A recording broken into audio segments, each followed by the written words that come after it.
thanks for having me tonight. We're grateful that you invited us to be here. I'm Mark Abramson. I am the Senior Watershed Advisor for the Santa Monica Bay Restoration Foundation.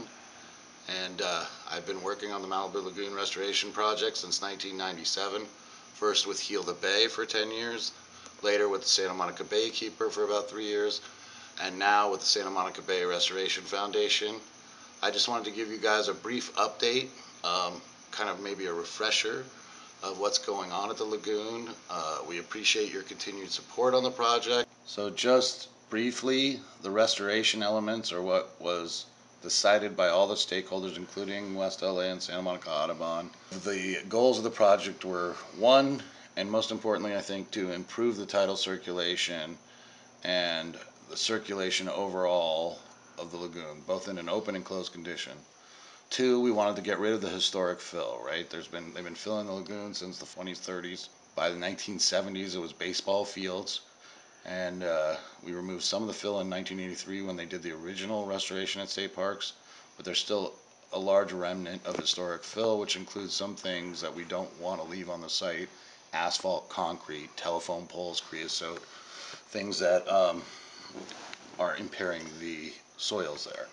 And three, we want to eliminate habitat fragmentation and the disturbances caused by human users and other users. We want to enhance the visitor experience and enhance the outdoor classroom facilities that are at the site, which are heavily used by teachers and naturalist programs all year round. And then most notably, we want to increase habitat diversity for the many species that should occur on site, which are currently suffering. So this is what basically the lagoon configuration is going to be. We're removing the three channels that are situated 90 degrees to the tidal influence to the beach, and we're replacing it with a single meandering channel, which will be much wider. Right, you can see it's a single meandering channel, and then it has these little tributaries coming off it, which is what we see in Southern California wetlands and all wetlands that have tidal connections to the sea. Single channel, branching tributaries. Why do we need to do a restoration? Well, as you know, we've done studies after studies. We've been studying Malibu Lagoon to death. We have millions of dollars in studies. And we've been studying it basically since we engaged in the 1983 restoration, and we've slowly been watching it decline.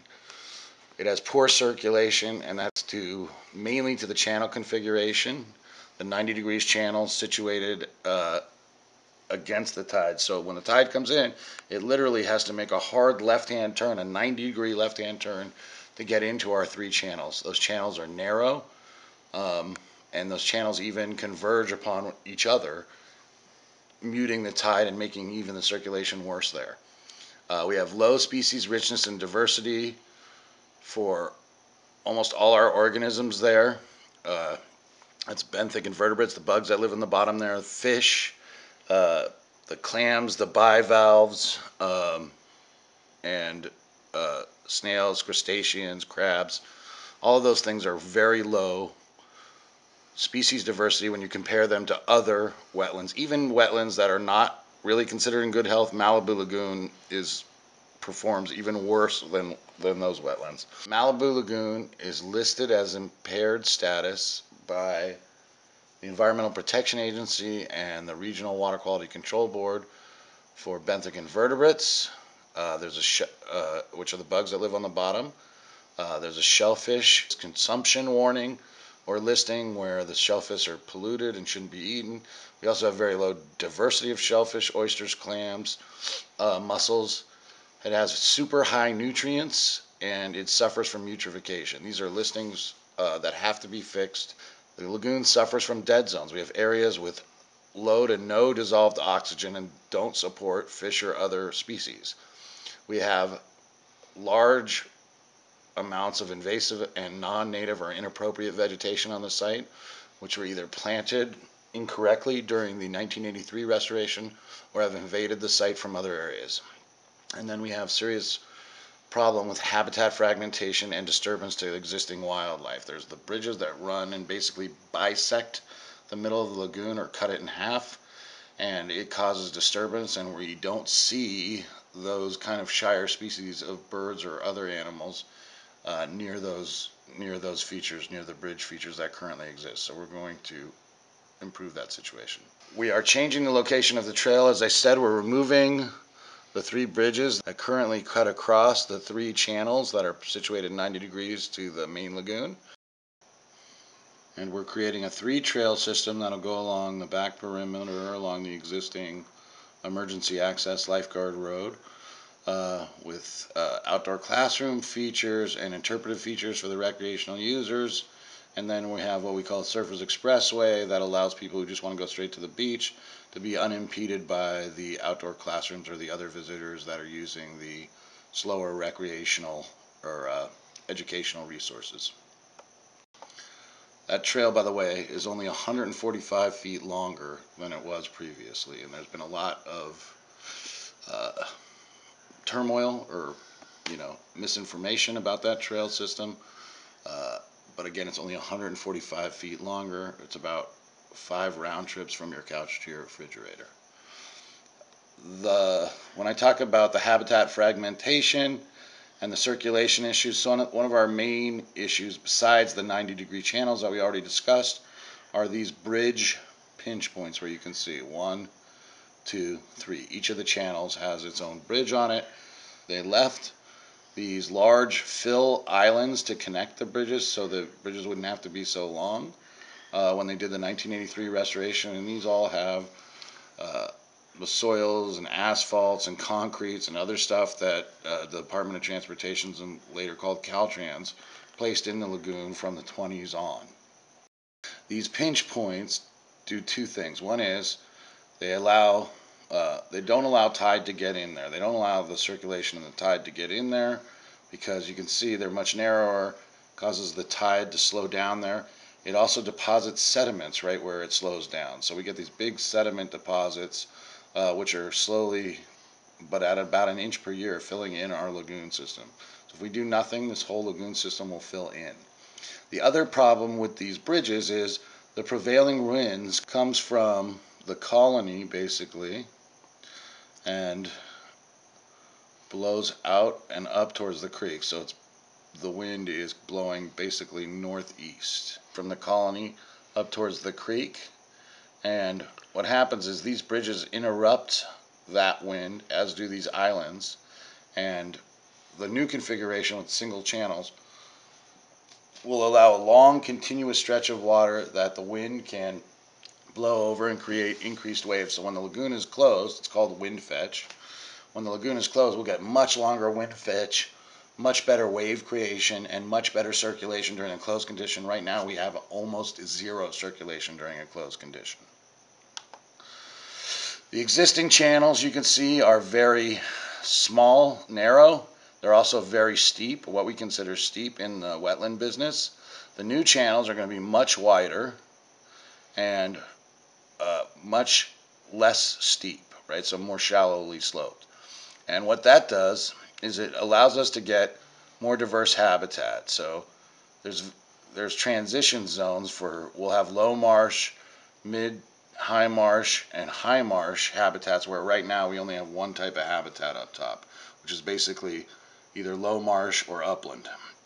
Also, this allows the water to kind of basically flood over the landscape and gives us different salinity levels in our soils, gives us different moisture levels in our soils, which allows more diverse vegetation, which allows for different types of bugs and wildlife species to use it, and therefore we'll get much higher diversity than we have currently on the site, and that again is one of our main goals. These are the existing conditions at Malibu Lagoon. As you can see, this picture includes the parking lot that we built in 2008. It's a rain harvesting parking lot that actually captures rain and all the pollutants off a significant portion of PCH and filters it in our bioswales. And this parking lot is designed to capture 3.2 inches of rainfall in a 24-hour storm event and not release a drop of pollution. This is what it will look like, or the model of what it will look like at 3-foot elevation after we do the lagoon restoration. As you can see, We have the wider singly branched channel with the tributary arms coming off of it. We're actually gaining 2 additional acres of wetland. That used to be the old parking lot. When we built this parking lot, we were able to shrink its footprint by 2 acres, accommodate actually more parking, but save a full 2 acres that we're going to reuse, or we're going to recreate new wetland habitat out of it. So that is phenomenal, especially since wetland habitat is so very rare in Southern California and in the United States in general. And then this is what it will look like at 5.5 feet or 5.25 feet, which is about our highest tides during the year, very close to our highest tides in the year. And then you can see we're starting to create these habitat islands which birds will love, and they're protected from other predator species. And then this is what it'll look like at its highest when the lagoon is actually closed. The creek has flowed all summer long. This is the maximum height that the lagoon can get, which is what we consider a 9-foot elevation. So I want to just talk about the interpretive features. The birders have been concerned about the removal of those bridges because they're great bird viewing spots. The Audubon Society, both chapters that we work closely with, LA Audubon and or West LA Audubon and Santa Monica Audubon, had some specific needs they wanted to accomplish at the site. They give bird tours, and they wanted some special stability built into the platform so that they didn't shake when they're using their spotting scopes, etc. So I just want to run you through the different interpretive features and outdoor classroom features that were created. And again, this is a lot of input from your folks at both the West LA Audubon and Santa Monica Audubon. So the first thing, I'll just run you through in order. The first thing is our shade canopy structure. So this is the existing outdoor lab that we created during the parking lot construction, and we have both Audubon members and some of our naturalist programs that do outdoor labs with kids from inner city and from all over had requested that we put in these shade structures. So we're creating these, what we call the kelp canopy shade structure, and it has a special pattern built into them that basically it looks like a kelp patty. If you were diving underneath, or scuba diving or snorkeling underneath a kelp patty, the dappled sunlight that's going to come through the shade canopy resembles what would come through if you were looking up underwater. Our next feature is the Watershed Fountain, which is an actual 3D model of the Malibu Creek watershed, made out of bronze. It actually has running water, so teachers can actually turn on the water and show how water flows through the Malibu Creek watershed and what the issues are and how watersheds function. And this is kind of an example from somewhere else, but it's an actual 3D model of the watershed, about 5 foot wide. The next feature is what we call the summer clock and winter platform, which is here. And this is one of my favorite features, right? So essentially, this is something we're creating that actually will hydraulically connect to the lagoon. When tides get above 6 feet, they'll actually flow up what we call the winter ramp. Very shallowly sloped at about a 1 to 20% slope. So it's almost imperceptible when you're walking on it. It feels like you're walking on flat ground. But it tunes the visitor in the tide. There'll actually be numbers lining this path with different tidal elevations or different water level elevations. So when we get a 6.5 foot tide, it'll go up to the 6.5 foot mark. So one day you could be walking down this path. You can walk all the way to the end to this cool overlook platform. You'd be right on top of the water. I mean, you can almost touch the water from there. And the next day, when the tides are high, you won't be able to walk on it at all because the water will slowly be creeping up on it. So it tunes the visitor in to the tidal cycle. It also tunes the visitor into the seasonality of tidal lagoons, which close. And when it closes, you get high water levels and you won't be able to access the winter ramp.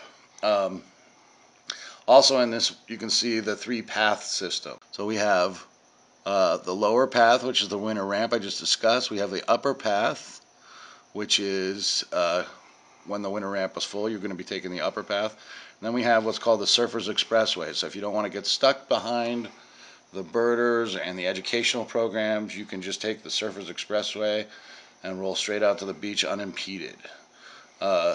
We also have an amphitheater here too for a teaching station. So, and all of our teaching stations can hold about 50 or so students on site with a teacher teaching.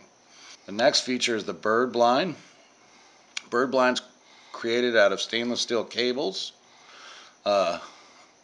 in this arch-like configuration, and it's actually planted. It's a live screen bird blind. It's actually planted with what we call sandbar, willow, and mule fat, and they'll actually create windows at different locations throughout this, and it gets weaved through this cabling.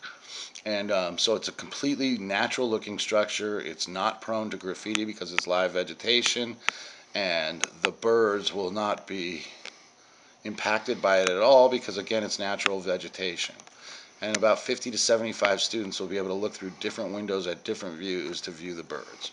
Now, we created this secondary birding feature, what we call the secret bird nook, and it has these egg-shaped stone masses that you can sit on, and we thought it would be pretty clever to have the birders, the hardcore birders, sitting on egg-shaped stools while viewing the birds. So you'll be literally sitting on your eggs in your nest. And so we like that. And you'll also be out of the way. You'll be unimpacted by what's going on behind you in the bird blind, and you get even closer to the water. I know that was a concern of the Audubon folks. The next feature is the picnic area, number 5. We call it our riparian picnic area. And essentially it's about 7 picnic benches shaded by oaks and sycamore trees. So there'll be some high areas for birds to roost in native trees. And then you'll have these 5 to 7 picnic tables where you can enjoy some food or some snacks or some water in the shade there of the riparian canopy. Number 6 is our rain garden. We're creating a similar rain garden like we did in the parking lot all along the back here of the colony. Currently there's 3 drains in here that drain the colony road.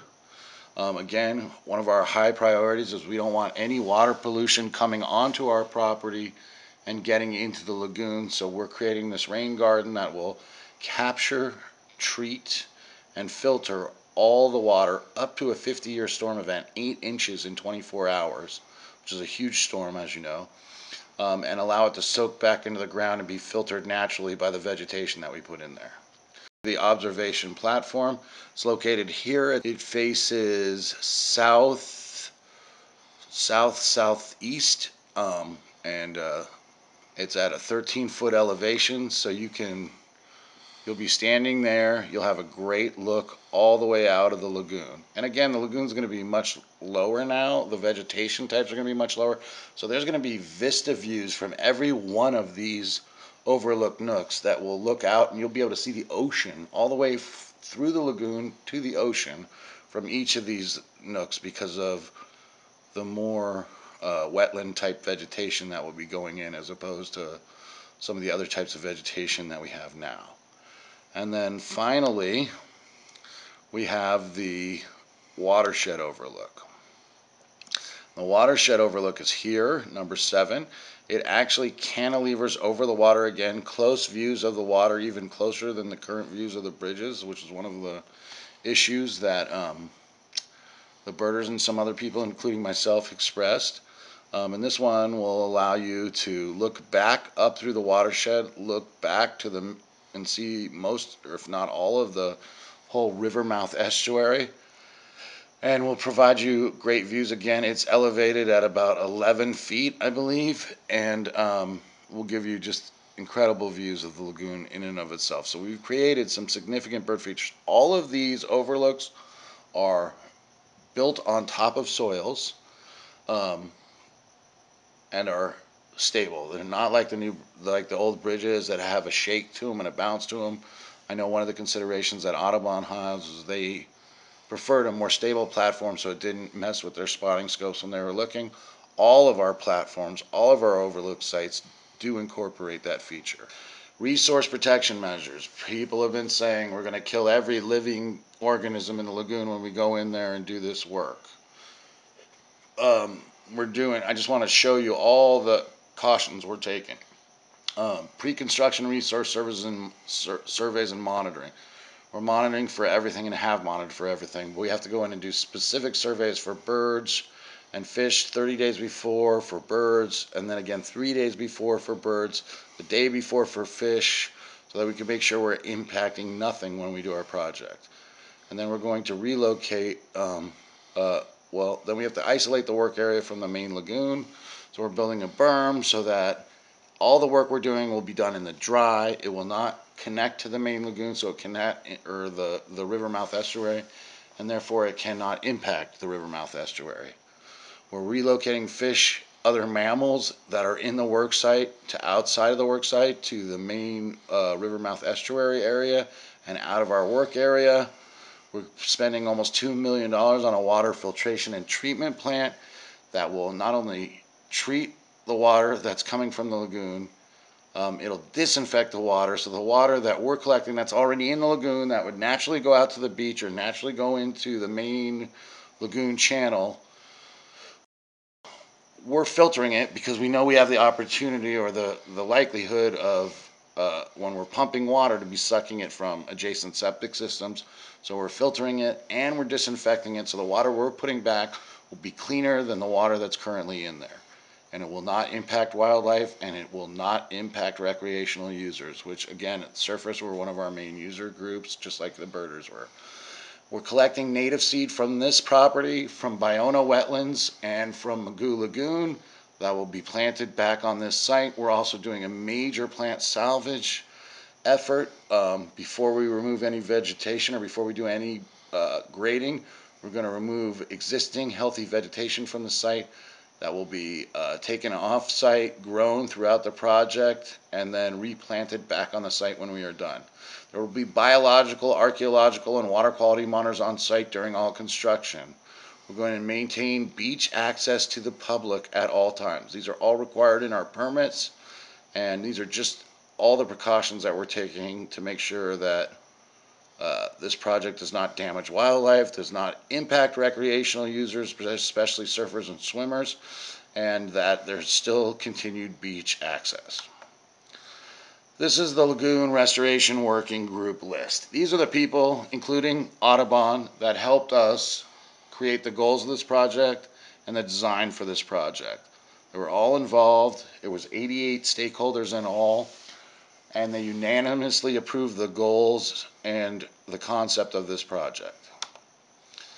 Our technical advisory committee, our science committee, all wetland experts, all with different expertise, including Kimball Garrett, who was recommended by Audubon, who, as we all know, is our biggest resident bird nerd, and probably one of the most preeminent bird guys in Southern California. And each specialty is represented here, from nutrients, which is a big problem at Malibu Lagoon, to wastewater issues, to bird issues, to vegetation issues, fish folks, and then general wetland function. They all worked for free. They all volunteered their times. Nobody's getting rich on this project. And I think it's an amazing process that we were able to get all those stakeholders, including property owners, including homeowners associations, including large developers who own large swaths of land that they want to develop in the lagoon, including the environmental groups, including the resource agencies, including the city of Malibu, the counties, and different cities throughout the watershed. To come up with a project like this is amazing. It took, almost 2 decades. We commissioned special studies, so we had all the information we needed. We hired the right people to help us design it, and we used the input from the people that use the place. So it was an incredible process.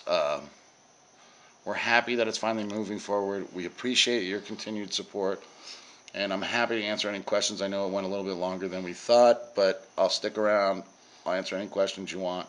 Thanks again for having us.